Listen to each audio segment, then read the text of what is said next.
Jangan lupa tolong di subscribe dan ketik loncengnya. Terima kasih.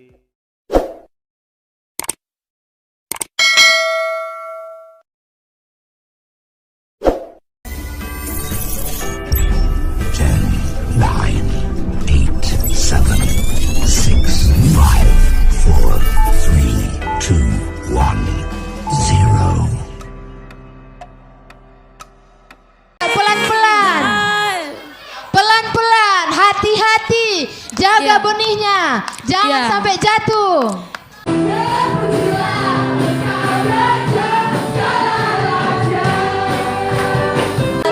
Yesus menjawab lebih dari yang ku harapkan. Hanya kasih-Mu terpegang, Kau angkatku dari lembah gelap terjal.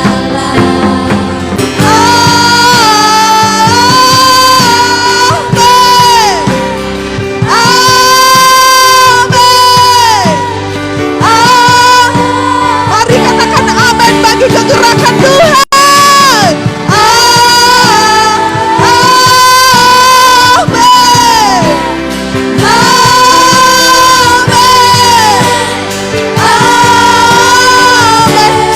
Angkat kedua belah tanganmu. Mari angkat kedua tanganmu. Terimalah kemerdekaanmu di dalam nama Tuhan Yesus.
Maka sekarang Tuhan, kami ingin mengalami perjumpaan dengan-Mu lagi melalui ibadah ini.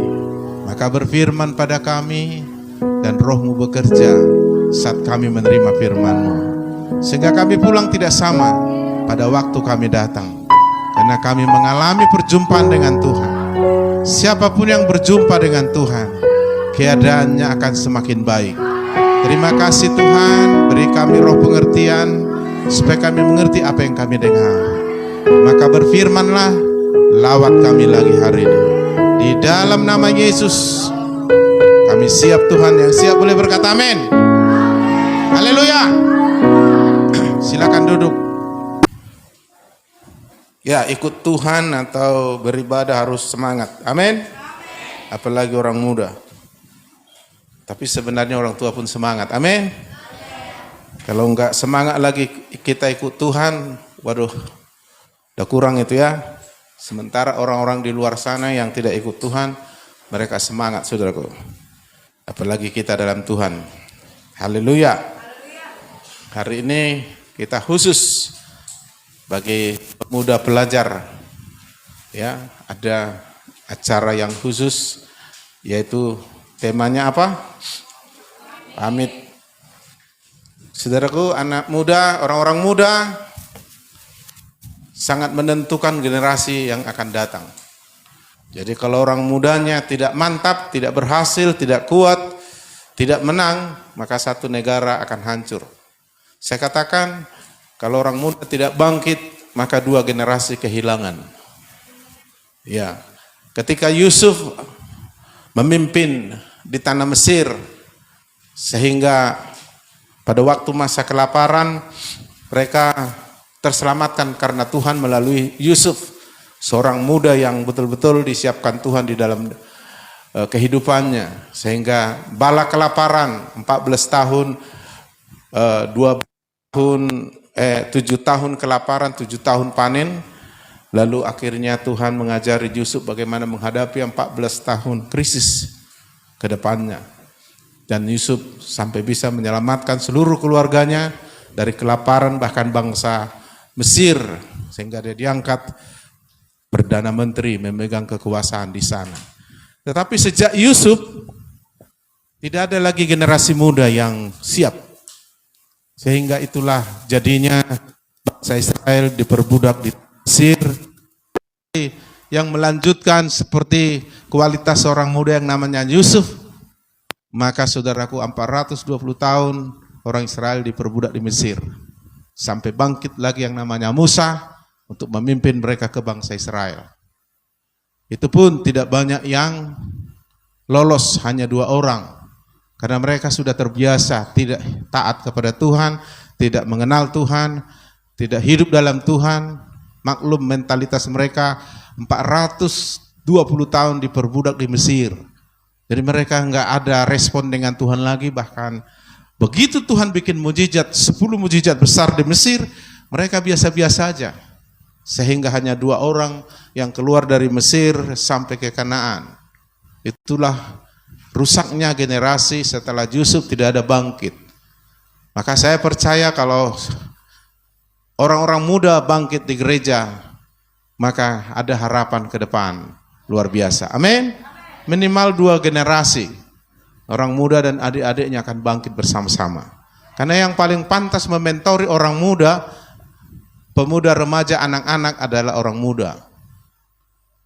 Kalau orang tua bisa juga, tetapi lebih maksimal orang muda. Makanya acara ini semuanya dihandle sama orang muda. Haleluya.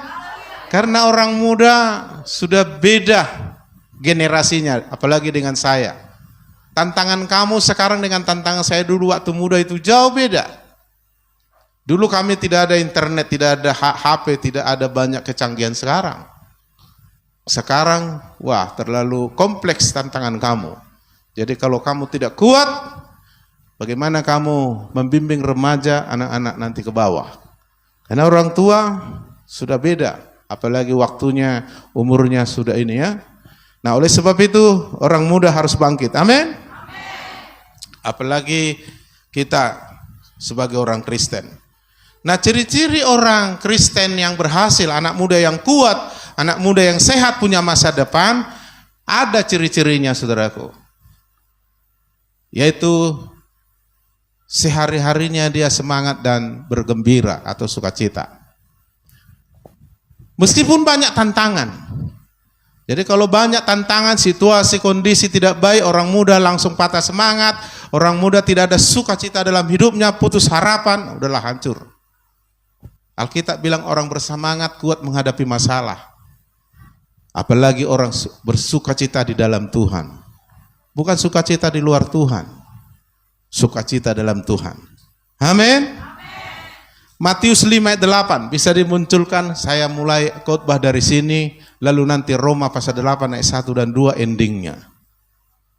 Oke, Matius 5 ayat 8. Berbahagialah orang yang suci hatinya, karena mereka akan melihat Tuhan. Karena mereka akan melihat Allah. Haleluya. Allah kita Allah yang maha suci, maha kudus. Tapi dia juga maha kasih. Tapi dia juga Allah yang adil. Namun saudaraku, hanya orang-orang yang suci hatinya. Kata suci hatinya adalah murni, tulus, bersih. Tidak banyak hal-hal yang yang campur-campur, yang kacau balau. Kalau dibilang emas murni, berarti unsur kimianya AU. Tidak ada ZN, tidak ada timbal, tidak ada yang lain. Itu emas murni. Kalau dibilang air murni, H2O, tidak ada Cl-nya, tidak ada HCl-nya atau yang lain. H2O dia, itu unsur kimianya. Jadi kalau dibilang suci itu artinya murni, tidak ada dosa, tidak ada kesalahan, tidak ada hal-hal yang tidak bersih, yang tidak baik dalam dirinya. Karena apa? Karena kita diciptakan Tuhan dulu seperti Tuhan. Mazmur pasal 8 katakan kita dicipta seperti Dia. Baiklah kita menciptakan manusia menurut gambar rupa kita. Begitulah Tuhan menciptakan manusia, Adam dan Hawa pertama, dan dia berencana anak cucunya pun gambar rupa Allah. Kejadian 1 ayat 26 katakan demikian. Jadi kita ini disebut anak Allah karena kita dicipta, hadir, ada di muka bumi ini karena Allah menaruhkan kehidupannya dalam diri kita. Jadi satu-satunya makhluk di muka bumi ini yang bisa berhubungan dengan Tuhan langsung, yang maha kuasa, yang maha kudus, yang dahsyat, yang adalah roh, adalah manusia. Karena manusia sejenis dengan Allah, maka kita disebut anak Allah. Amin. Bukan maksudnya Allah beranak kayak manusia, nikah, bukan. Tapi artinya manusia itu ada karena kehidupan Allah ditaruhkan, dihembuskan nafas hidup dari lubang patung Adam yang dibuat dari tanah liat. Lalu roh Allah, hidupnya Allah ada di dalam diri kita. Tetapi yang menjadi masalah ketika manusia sudah dicipta menurut gambar rupa Allah, manusia hidup nggak tahu berapa juta tahun, kejadian 1 sampai kejadian 2, luar biasa. Manusia diberi otoritas kuasa, manusia ditempatkan di tempat yang paling hebat namanya Taman Eden. Jadi tidak ada lagi tempat Taman Eden di muka bumi ini yang sekualitas itu. Di surga nanti ada Taman Eden.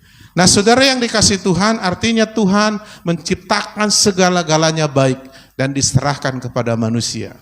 Dan manusia memiliki semua apa yang Tuhan sudah sediakan. Jadi hari pertama manusia itu seperti di surga. Hari pertama manusia itu tidak ada kurang. Hari pertama manusia hidup di muka bumi, hidupnya berkelimpahan. Bahkan diberikan kuasa atas seluruh bumi. Dan disuruh beranak cucu, memperbanyak gambar Allah di muka bumi.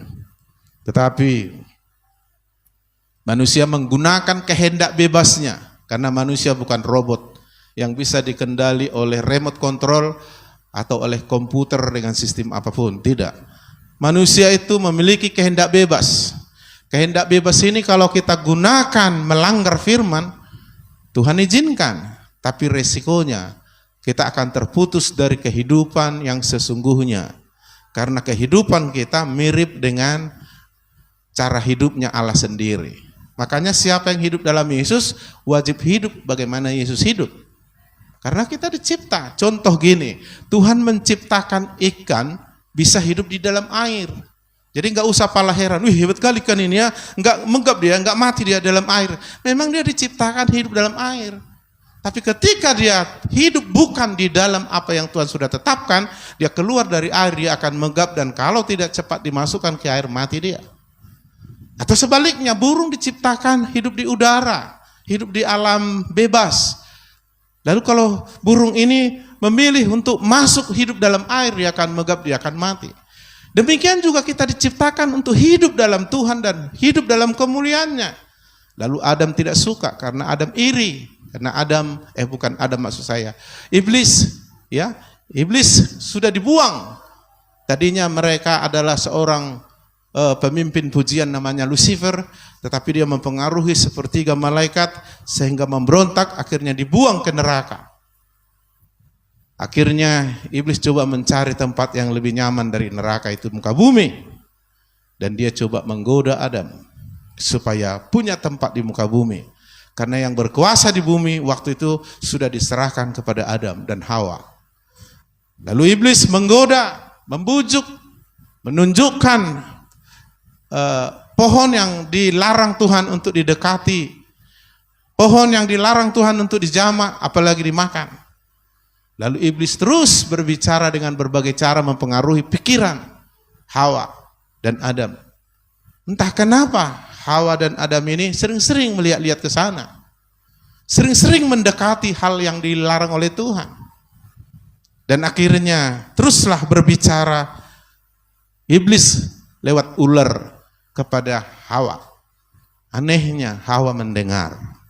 Ada dialog, bincang-bincang, berkomunikasi mereka, bahkan sampai bertukar pikiran. Iblis bilang, oh makanlah buah itu, kan enak, kelihatannya bagus kok. Enggak, kalau kau makan bukan mati, tapi kau nanti akan menjadi sama seperti Allah, tahu yang baik dan jahat. Hawa menjawab, tidak. Kalau kami makan, Tuhan berfirman, kami akan mati. Iblis bilang, tidak mati, hanya kau nanti akan tahu yang baik dan yang jahat. Coba lihat dulu. Lalu lihat-lihat dari mata turun ke hati. Akhirnya menilai, kelihatannya baik ya, kelihatannya enak juga. Kok bisa makan buah ini jadi mati? Padahal Tuhan sudah berkata, jangan. Kalau kau makan, kau mati. Artinya jangan langgar firman Tuhan. Jangan gunakan kehendak bebasmu melanggar firman. Kehendak bebasmu di luar apa yang Tuhan kehendaki. Atau melanggar firman. Tetapi dibujuk, dirayu, ditipu sama iblis. Akhirnya si Hawa memiliki penilaian. Iya juga ya, sedap kelihatan, menarik hati.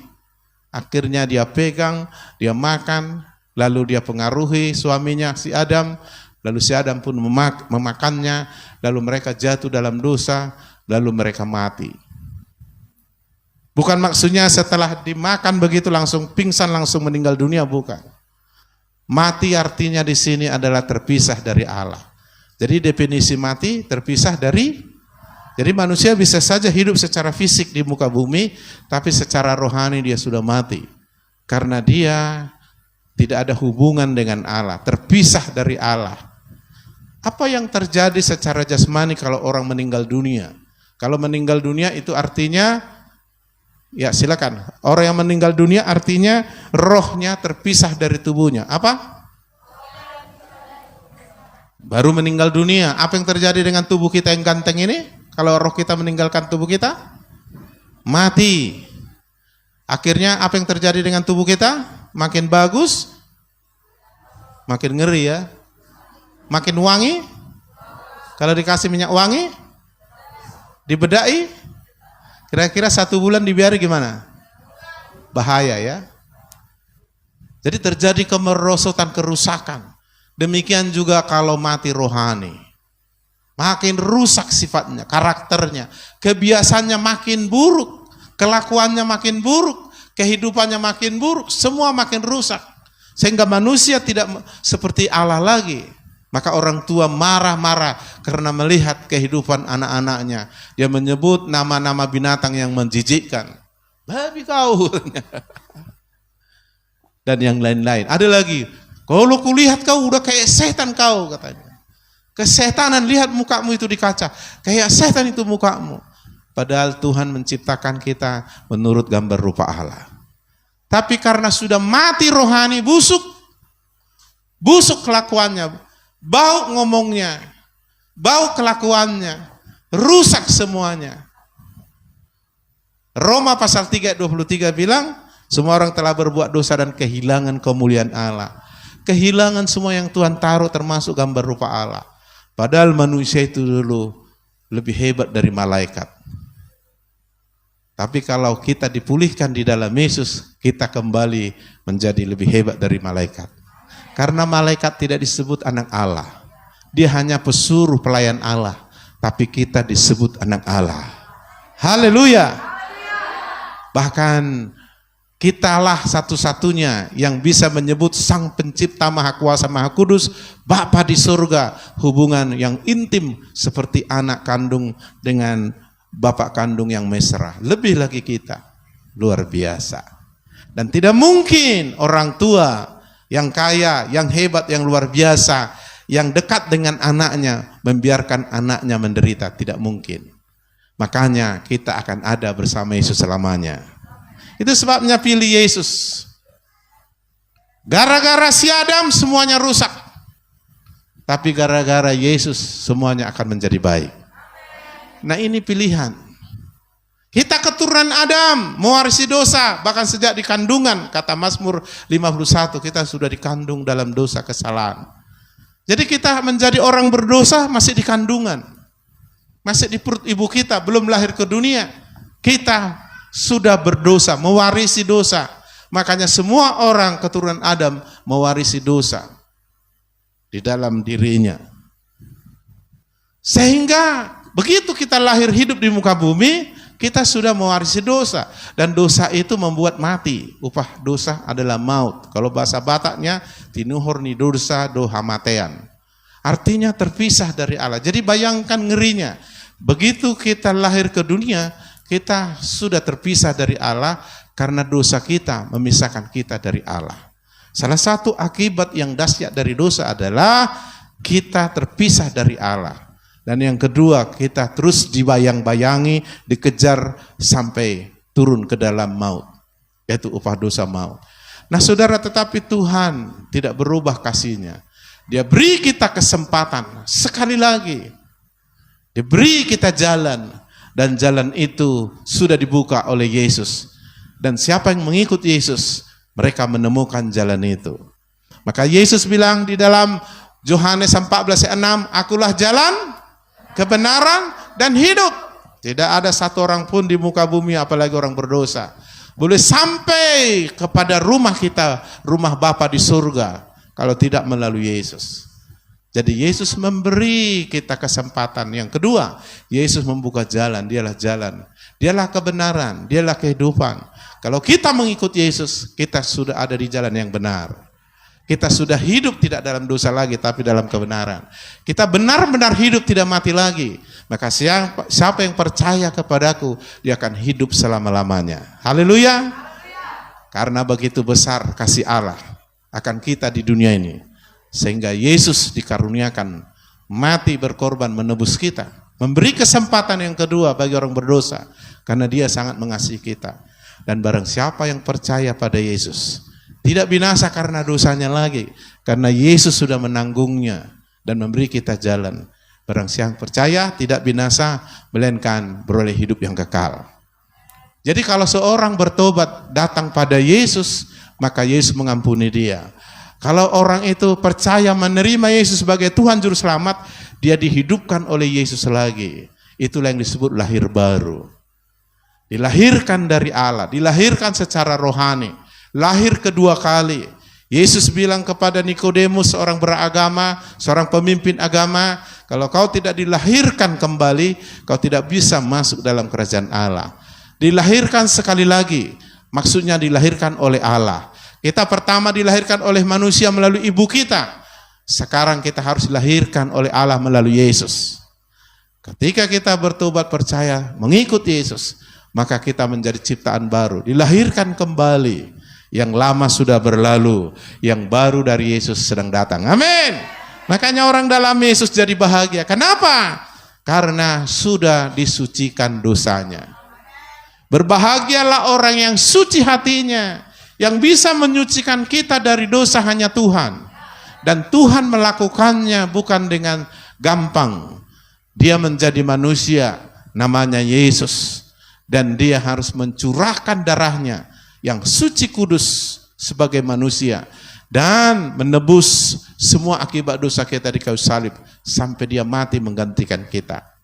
Dan darahnya menyucikan kita. Semua akibat dosa kita ditimpakan kepada Yesus dan darahnya disucikan supaya kita jangan ada dosa yang mendatangkan keterpisahan dari Allah dan jangan dosa mendatangkan maut lagi.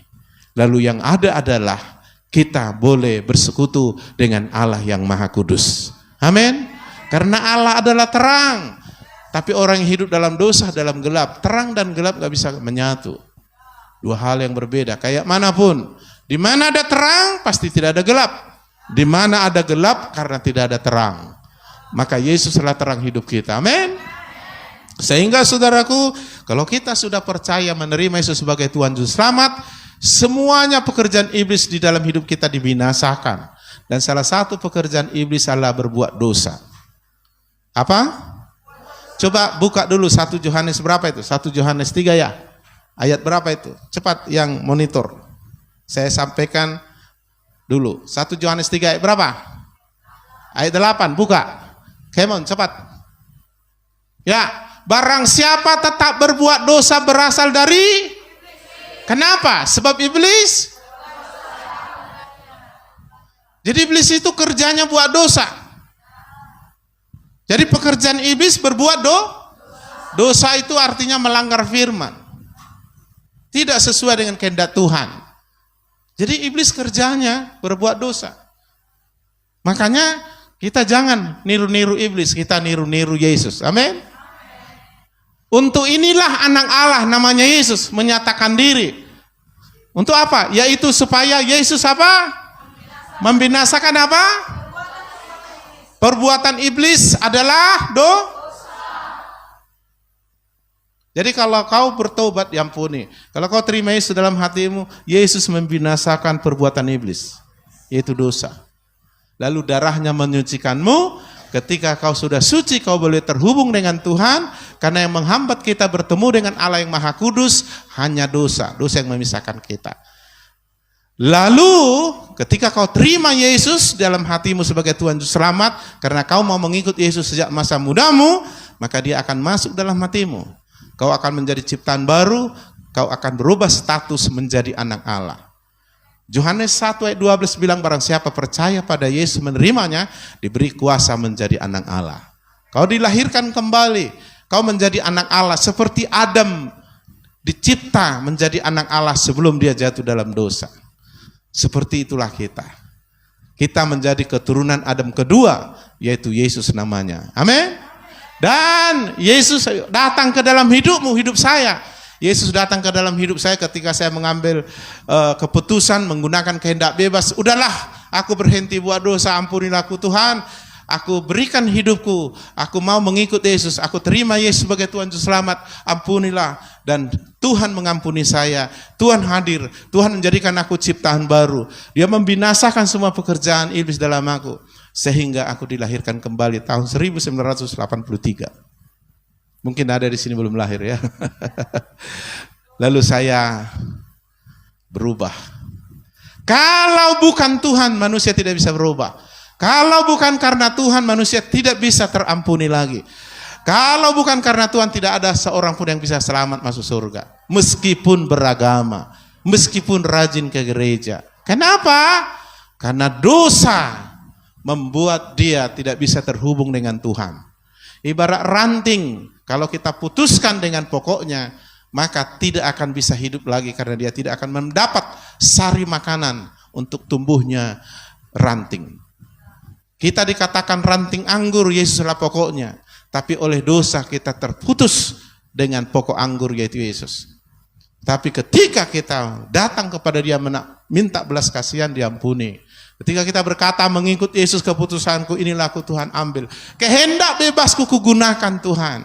Aku tidak mau menggunakan kehendak bebasku melanggar firman seperti Adam dan Hawa. Tapi aku menggunakan kehendak bebasku sekarang untuk memilih kesempatan yang kedua, yaitu Yesus jalan hidupku. Maka saudara akan melihat engkau menjadi ciptaan baru. Yesus akan menjadikan semuanya menjadi baru. Dan Yesus sanggup karena Yesus memiliki segala kuasa di bumi dan di surga. Haleluya. Dan di atas kayu salib semua yang tidak bisa kau lakukan sudah dilakukan Yesus. Kau tidak bisa lepas dari dosa, mengalahkan dosa. Yesus sudah mengalahkan dosa. Bahkan mengalahkan maut, mengalahkan iblis, dan segala kuasa di bumi di surga ada padanya. Dan dia mau hadir dalam hidupmu. Bayangkan dahsyatnya hidup kita. Haleluya. Sehingga kita nanti bisa hidup seperti Yesus hidup. Karena ada Yesus melalui rohnya dan firman-Nya ditaruh dalam diri kita. Sehingga kita menjadi manusia yang luar biasa. Sehingga Tuhan bilang tiada yang mustahil bagi orang percaya. Kalau kita berkata, bisakah aku berhenti berbuat dosa? Bisakah aku lepas dari kebiasaan buruk ini? Bisakah aku lepas dari godaan dan pengaruh dunia ini? Bisakah aku berubah lagi? Kalau kau sendiri dengan kekuatanmu, gak bisa. Tapi kalau kau menerima Yesus, maka dia binasakan semua pekerjaan iblis, termasuk dosa, termasuk kelemahanmu. Malah dia beri rohnya kepadamu untuk mengurapimu sehingga kau mendapat kekuatan yang dari Allah, sehingga kau bisa menang lebih dari pemenang karena Yesus memberi kuasa. Roh Kudus dan firman-Nya itu akan menjadi kekuatanmu yang dahsyat dalam dirimu. Orang yang punya Roh Kudus dan firman melimpah di hatinya adalah orang yang kuat. Kenapa? Karena orang ini bisa mengalahkan dosa. Jadi bukan hanya Yesus lagi mengalahkan dosa, membinasakan dosa. Kita yang sudah dilahirkan kembali, yang memiliki Yesus, yang memiliki Roh Kudus dan firman, kita pun bisa disuruh Tuhan melakukan pekerjaan-pekerjaan Yesus. Yohanes pasal 14 ayat 12. Cepat, biar ku kasih tahu samamu kerennya anak Tuhan itu. Dan ini bukan hanya pendeta. Ini bisa terjadi bagimu. Oh, ini anak muda paling keren. Bukan hanya kuat secara fisik, tetapi secara roh. Dikatakan mana? Yohanes 14 ayat 12. Yohanes 14 ayat 12. Aku berkata kepadamu, ini Yesus ngomong. Sesungguhnya barang siapa percaya, tidak dibatasi siapa yang percaya kepada Yesus.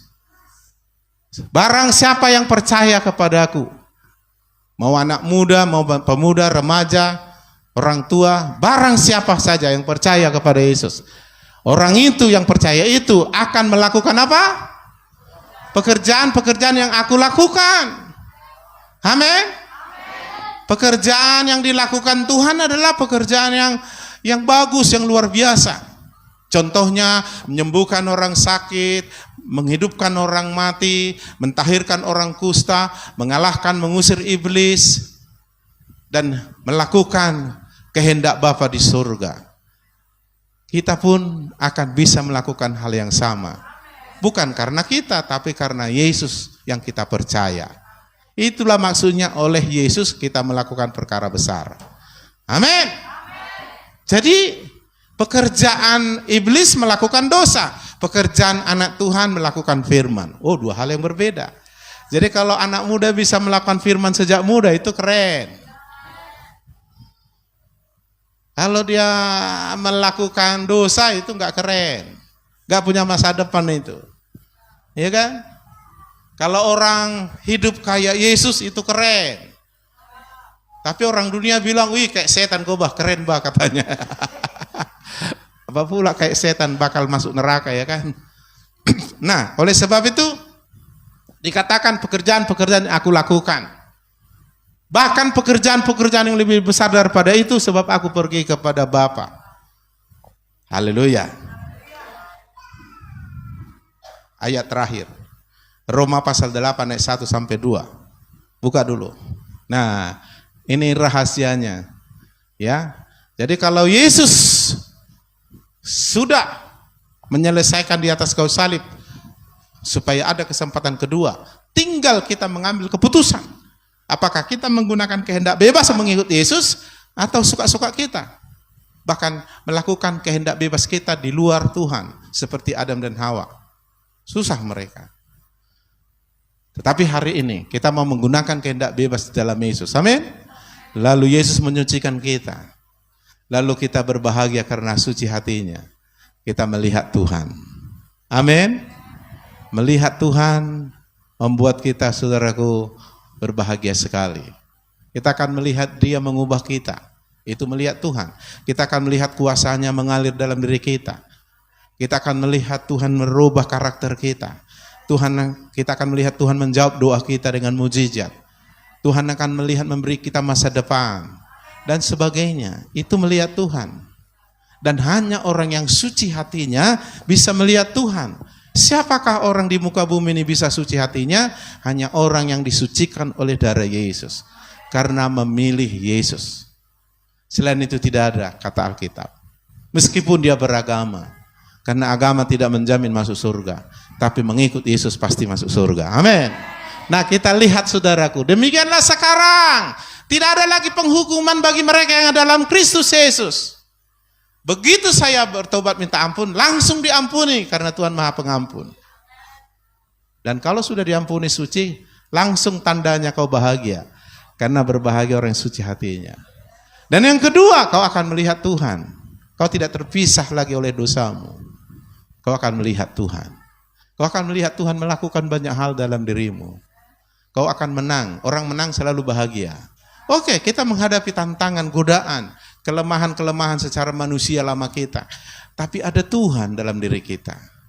Kita akan melihat bagaimana kita keluar dan merdeka oleh Tuhan. Maka dikatakan demikian sekarang kepada siapa? Kepada orang yang dalam Kristus. Tidak ada lagi penghukuman bagi mereka yang ada dalam Yuk, orang muda harus percaya terima Yesus. Menggunakan kesempatan ini. Menggunakan kehendak bebas. Mengikut Yesus keputusanku. Jangan yang lain. Jangan kita meniru orang-orang dunia yang tidak mengenal Tuhan. Orang dunia harus meniru kita. Karena kita dahsyat. Haleluya.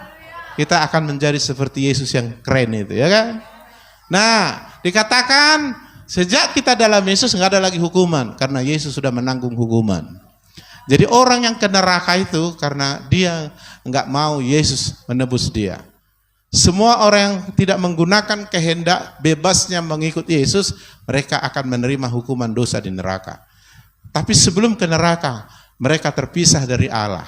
Mereka mati secara rohani.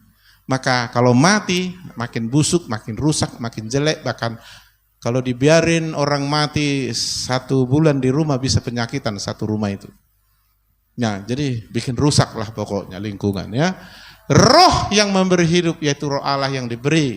Jadi begitu kamu terima Yesus, roh Kristus, roh Allah, roh kudus langsung masuk dalam dirimu. Dan roh itu bekerja, memberi hidup. Seolah-olah kau tadi yang sudah mati kayak patung Adam sebelum dihembus nafas hidup. Karena dosa kau mati lalu kau percaya Yesus. Lalu Yesus dengan roh kudusnya. Lalu kau hidup kembali. Dan roh itu memberi hidup telah memerdekakan kamu dalam Kristus dari hukum dosa, hukum maut. Bahkan di bawahnya hukum Taurat. Kenapa kita harus bebas dari hukum dosa, hukum maut? Karena setiap orang berbuat dosa melanggar firman mesti dihukum. Upah dosa adalah maut dan turunannya. Penyakit, kehancuran, penderitaan dan semuanya. Bahkan yang lebih ngeri lagi dikatakan oleh Yohanes 8 ayat 34. Yohanes 8 ayat 34, coba buka lagi, yang ngerinya di sini. Makanya jangan mau pulang dari sini tetap membawa dosa. Amin. Bilang, jangan bawa dosa pulang dari sini. Bilang sama kiri kanan. Serahkan pada Yesus. Amin. Kalau kita mengaku dosa sungguh-sungguh datang pada Yesus, pasti diampuni. Kalau kita memberikan keputusan kehendak bebas, aku mau ikut Yesus sejak hari ini, maka engkau akan diterimanya. Karena memang dia menunggumu. Dia berkata, aku berdiri muka pintu, mengetuk, siapa dengar suaraku buka pintu, aku masuk. Gunakanlah kehendak bebasmu untuk mengundang Yesus masuk dalam hidupmu. Amin. Kata Yesus kepada mereka, aku berkata kepadamu, sesungguhnya setiap orang yang berbuat dosa adalah Mana lebih kuat, hamba atau Tuhan? Di sini posisinya siapa yang lebih kuat? Dosa atau orang yang melakukan dosa? Dosa. Orang yang melakukan dosa menjadi hamba. Hamba didikte, dikuasai, diperintah, dijajah. Kayak Indonesia diperhamba dulu 360 tahun.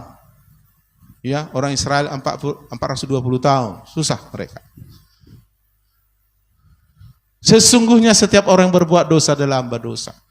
Makanya jangan mau jadi hamba dosa. Jadi hamba Tuhan enak. Kayak saya. Amin. Haleluya. Iya. Enak kan? Badan sehat, tidur enak, makan enak, masuk surga pula. Nah, ini udah jelek. Tak pernah masuk TV. Miskin pula, masuk neraka, bah. Lengkaplah penderitaan itu kan. Tapi kalau kau datang pada Yesus yang miskin diperkaya. Karena kabar baik bagi orang miskin adalah Yesus. Amin. Nah, oleh sebab itu, jangan suka lakukan dosa. Dosa itu hanya dilakukan iblis. Jangan tiru iblis. Pekerjaan iblis sejak semula apa tadi? Pekerjaan anak Tuhan? Tapi kalau kita hamba dosa nggak bisa. Kita terikat dengan hukum dosa, hukum mau. Maka hari ini pastikan kehendak bebasmu. Hidup ini pilihan, bukan nasib-nasiban. Pilih Tuhan, Tuhan akan datang.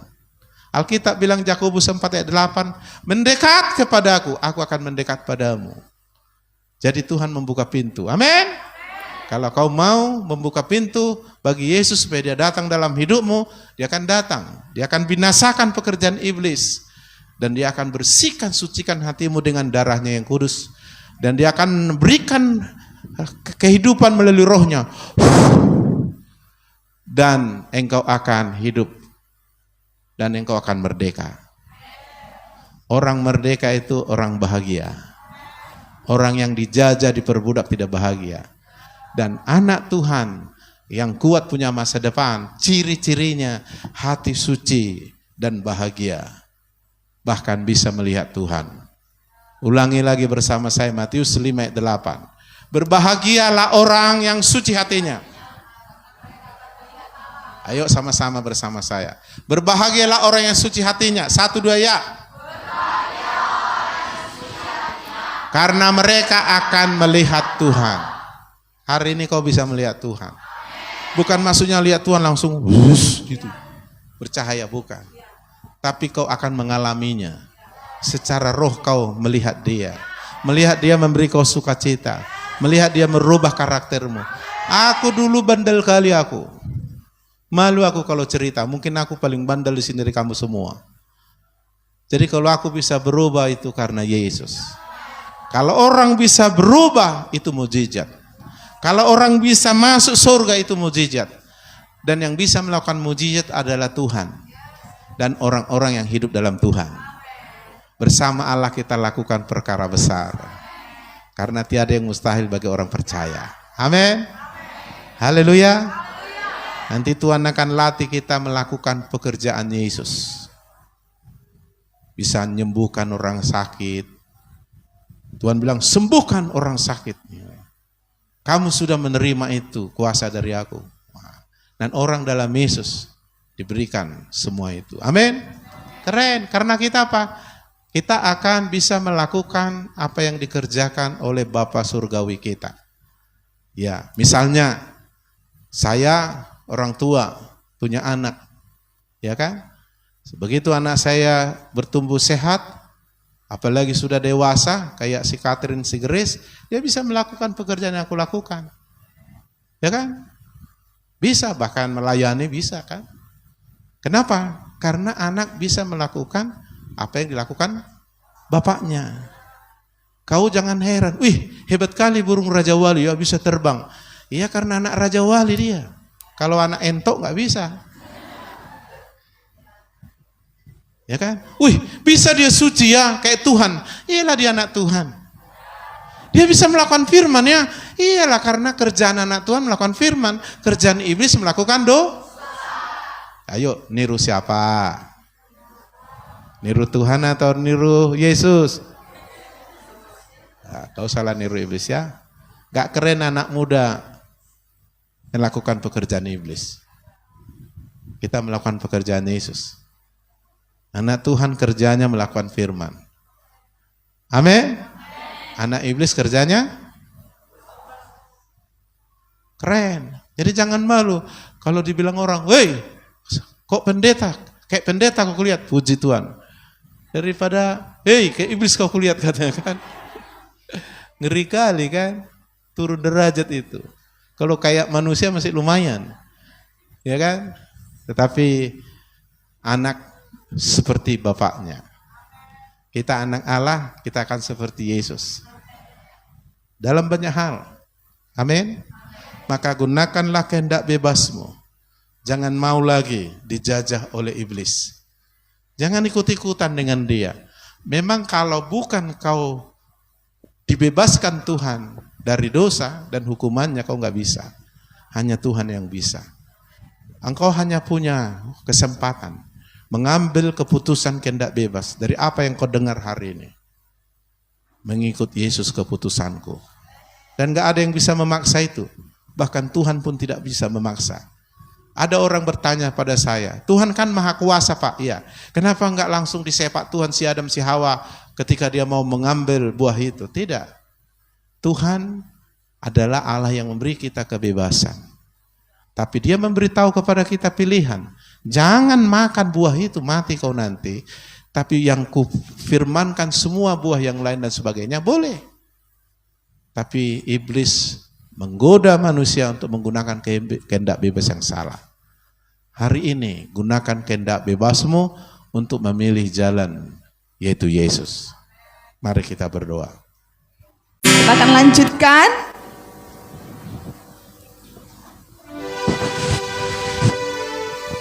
Amin. Siapa di sini yang mengalami kemerdekaan? Coba lihat kiri kananmu, ada nggak senyum yang berbeda? Ya, hari ini kita nggak mau pulang dengan sesuatu yang sia-sia. Katakan, aku bukan manusia yang sia-sia. Karena hari ini tema kita apa? Pamit. Ya, apa adik-adik teman-teman? Pamit. Pamit dari apa? Pamit dari dosa. Ya. Hari ini tadi kita sudah mendengarkan firman yang luar biasa, ya. Siapa di sini yang pernah di rumah pernah berkaca? Kalau nggak pernah berkaca berarti ada dua kemungkinan, ya. Nggak punya kaca atau apa ya? Siapa yang pernah berkaca? Oke. Siapa yang pernah berkaca lebih dari 5 kali? Lebih dari 10 kali? Lebih dari 100 kali? Lebih ya? Itu menandakan bahwa hidup kita ketika kita tidak mengingat siapa diri kita sebenarnya, kita akan terus lupa. Lupa dengan semua tingkah laku dan rupa kita. Ya kan? 5 menit berkaca, dia pergi ke dapur, terus dia lupa lagi. Seperti apa rupanya. Padahal muka kita begitu-begitu begitulah kehidupan kita. Ya. Jika kita tidak memegang kebenaran dalam hidup kita nggak tekun mencari firman, kita akan lupa. Kalau anak muda bilang lupa diri. Tapi hari ini dengan kedatangan kita hari ini, saya percaya bahwa sekarang kita tahu siapa kita. Katakan, aku tahu siapa diriku. Aku anak raja. Aku orang yang memiliki kuasa yang sama dengan Allah. Jangan lagi menganggap dirimu rendah. Jangan lagi kamu mau ditipu iblis bahwa kamu gak berharga. Jangan lagi mau ditipu dengan kekecewaanmu dengan orang tuamu. Jangan lagi mau dibuat kepahitan dengan apa yang gak bisa kamu capai. Karena itu tipuan iblis. Sekarang kita mau merdeka. Katakan merdeka. Merdeka. Ya. Anak muda adalah orang strategisnya Tuhan. Katakan aku. Orang strategis yang paling dibutuhkan Tuhan. Jangan lagi bilang aku ini orang miskin ya Oma. Jangan bilang aku ini gak punya siapa-siapa. Jangan lagi bilang bahwa hidupku kok gini aja. Hari ini kita mau mengalami kemerdekaan adik-adik. Karena kita semua di tempat ini bukan karena kebetulan. Bukan karena undangan dari IRC. Tapi Tuhan sendiri yang memilih engkau, yang memikat hatimu, yang melembutkan hatimu, yang merendahkan hatimu untuk kau datang ke tempat ini. Ya, amin. Jadi layak kita bersyukur bagi Tuhan, amin. Amin. Siapa di sini bersyukur? Semua mengalami kemurahan Tuhan. Kata firman Tuhan tadi. Orang yang suci hatinya, katakan bersama dengan saya.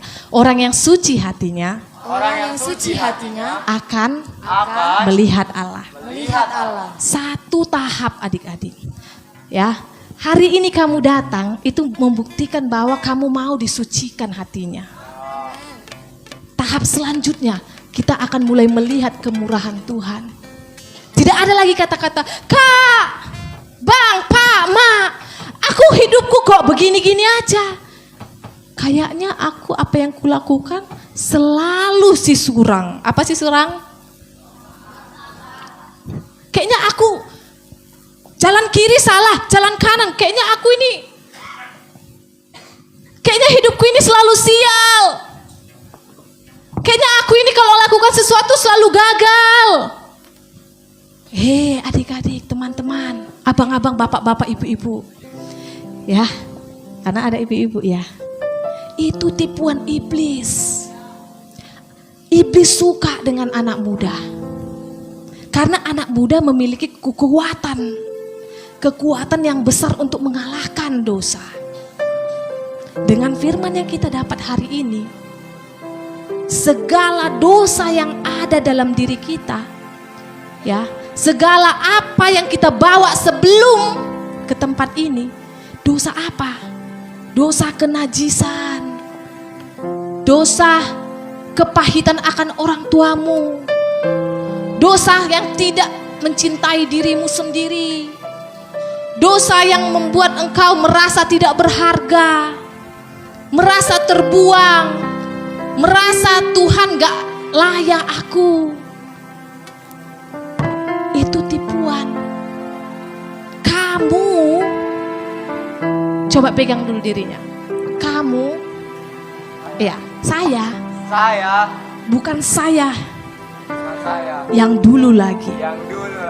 Saya menjadi baru oleh karena firman. Kak, tapi Kak, aku dengar banyak firman tapi kok dosaku itu melulu. Jatuh lagi ke situ. Jatuh lagi, itu lagi. Hanya satu, teman-teman. Adik-adik, kakak-kakak. Setelah kita mendengarkan firman hari ini, itu kita sedang naik tangga 1.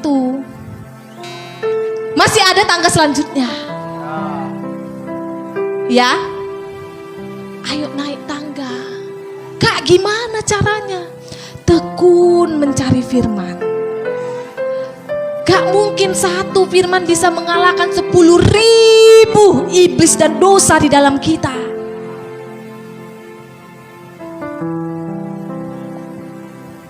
Kak, masa laluku aku udah bertahun-tahun. Aku hidup dalam dosa kenajisan yang sama. Aku nonton film itu lagi. Iblis sedang merusak masa depan kita, adik-adik. Dia mencoba menggunakan handphonemu. Dia coba gunakan segala teknologi yang ada untuk menjatuhkanmu. Padahal Tuhan katakan kamu lebih dahsyat dari apa yang kamu pikirkan. Kalau kamu pikir aku ini orang gagal, aku ini orang bodoh, aku ini orang sial. Oh no. Tuhan katakan kamu lebih dari pemenang. Bahkan dosamu yang di masa lalu itu bisa kamu menangkan. Kamu lebih kuat, lebih hebat dari apa yang kamu pikirkan. Tangga kedua adalah naik. Tekun dalam pengenalan firman, adik-adik. Gak cukup satu firman. Gak cukup ibadah cuman hari Minggu. Ya kan? Ayo terus cari firman. Kata Tuhan, mendekatlah kepadaku, maka aku akan mendekat kepadamu. Hei, kalau kamu tidak mau dekat sama aku gak bisa dekat. Kalau kamu mau mengalami kemenangan, kamu dekat dulu sama aku. Cara Tuhan mendekat bagaimana? Kita temukan firman. Tuhan hanya melihat firman yang dalam hati kita. Tuhan gak lihat kamu anak bupati, kamu anak DPR RI, Kemenlu, Kemenri, anak Pele, Zidane, Cristiano Ronaldo. Gak. Ya, yang laki-laki ya. Gak, Tuhan gak lihat kamu, posisimu, keberadaanmu, apa yang kamu miliki, enggak. Tuhan melihat firman yang dahsyat berkuasa akan bergerak di dalam hidupmu, membantu menolong kita untuk mengalahkan dosa. Orang hebat itu bukan karena dia jadi DPR, adik-adik. Orang hebat di mata Tuhan ketika kita bisa mengalahkan dosa kita. Ya kan? Siapa di sini merasa dosa gampangnya itu? Buktinya jatuh terus. Dalam hati aku tekad, pokoknya gak mau lagi aku. Gak mau lagi aku. Gak mau aku nonton porno. Ups. Ya. Gak mau lagi aku megang TikTok 8 jam sampai jariku. Wah, itu hanya tekad. Kau tidak bisa mengalahkan dosa yang ada dalam dirimu dengan kekuatanmu. Itu mengapa kita butuh Mungkin hari ini kamu akan merasa, oh Tuhan aku bertobat. Itu karena kemurahan Tuhan. Itu artinya bahwa di tengah semua dosa, masa lalu, kenajisan yang kita buat di masa lalu, Tuhan masih menginginkan kita. Itu artinya Tuhan masih menunggu kita. Tuhan masih menganggap kita ini orang yang berharga. Jangan mau Makanya katakan dengan dosa, aku hari ini mohon pamit. Itu kan tema kita itu kan. Katakan dengan komitmen yang kuat. Aku memutuskan karena dosaku itu bukan masa depanku. Sekuat apa manusia bekerja melakukan segala sesuatu sesuai kekuatannya, itu akan berakhir kepada kegagalan dan kebinasaan. Jadi orang yang hidup dalam firman dan kebenaran, yang punya masa depan, kata firman, bukan kata saya, adik-adik. Jadi katakan, setelah tadi saya melihat dari belakang bahwa banyak kita yang memiliki hati yang murni. Ditunjukkan dengan apa? Kita mengaku bahwa Yesus satu-satunya yang dapat menolong hidup kita. Kita mau angkat tangan kita mau bersungguh berdoa, kita mau berserah Tuhan. Itu artinya bahwa kita sedang di bawah Tuhan untuk mempunyai masa depan yang penuh harapan. Amin. Jadi jangan bilang lagi, Kak aku kayaknya gak ada harapanku. Kalau lihat-lihat mukaku ini, orang Batak, hitam, gitu ya. Gak. Versi dirimu yang sebenarnya bukan kamu yang sekarang. Kamu lihat keadaanmu sekarang, kamu penuh dengan kegagalan, penuh dengan sakit hati, kepahitan, kamu bukan itu yang sebenarnya. Jadi percayai firman yang datang hari ini, teman-teman.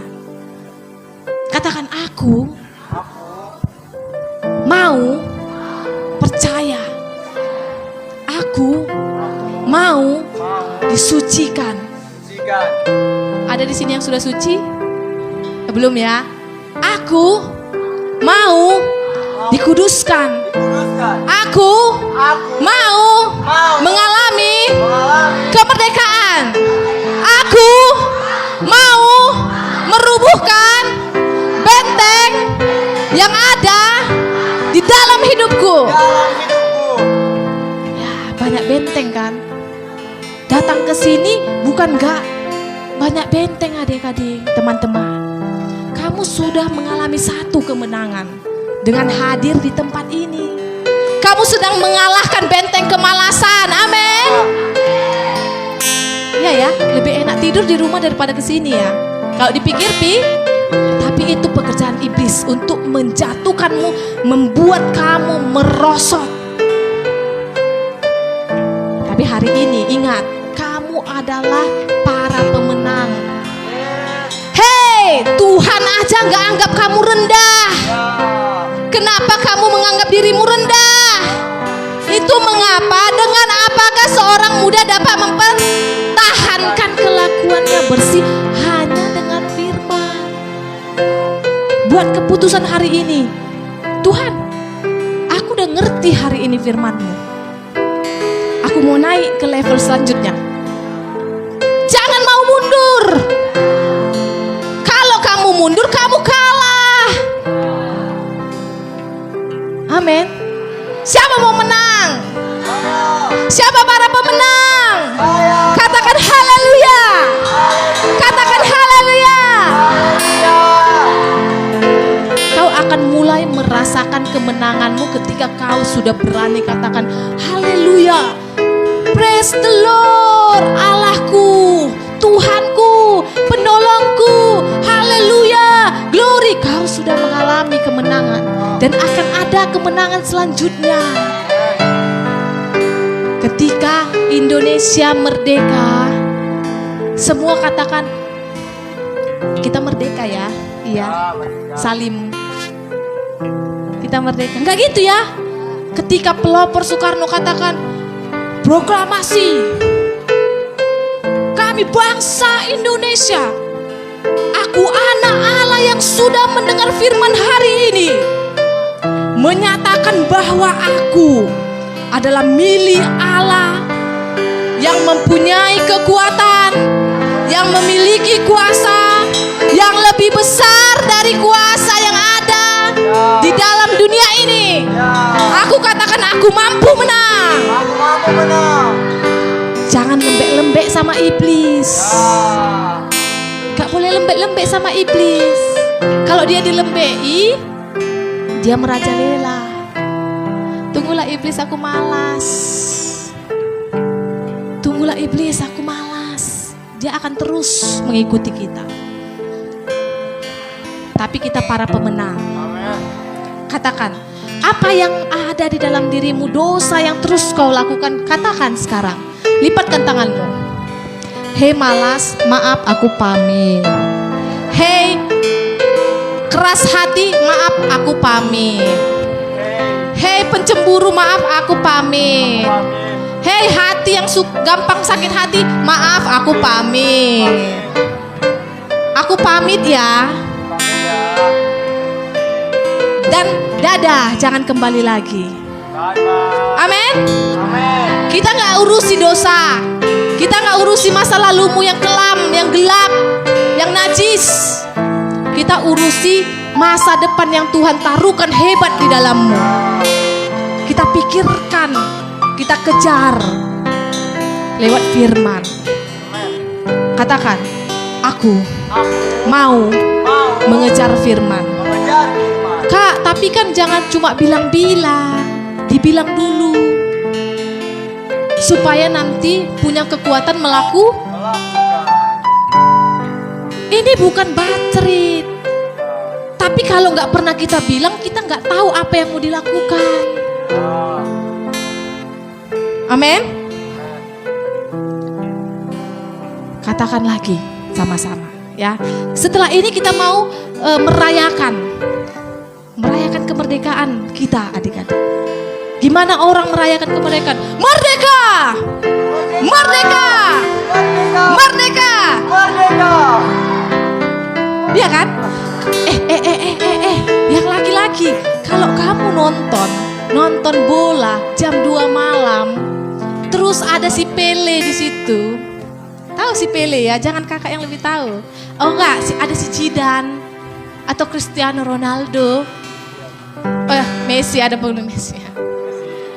Itu jam 3 pagi, tapi ketika itu gol, kamu bersorak nggak? Gol! Itu kamu sedang meneriakkan bukan untuk siapa-siapa, tapi kamu lakukan nggak? Bisa nggak kamu lakukan? Bisa. Ketika kamu nonton konser Blackpink, ya kan? Pink Venom gitu kan? Kamu bisa dengan like stickmu itu. Ya, ataupun nonton YouTube di rumah kan bisa bersemangat kan? Itu kamu berikan kepada yang sia-sia, adik-adik. Ini kamu sedang menyuarakan kemenangan untuk hidupmu yang akan datang, untuk kemenanganmu yang akan datang, dan untuk raja di atas segala raja. Jadi ada dampaknya, gak sia-sia. Amin. Siap sorak kemenangan? Amin. Siap menyorakkan kemenangan? Amin. Ayo bangkit berdiri.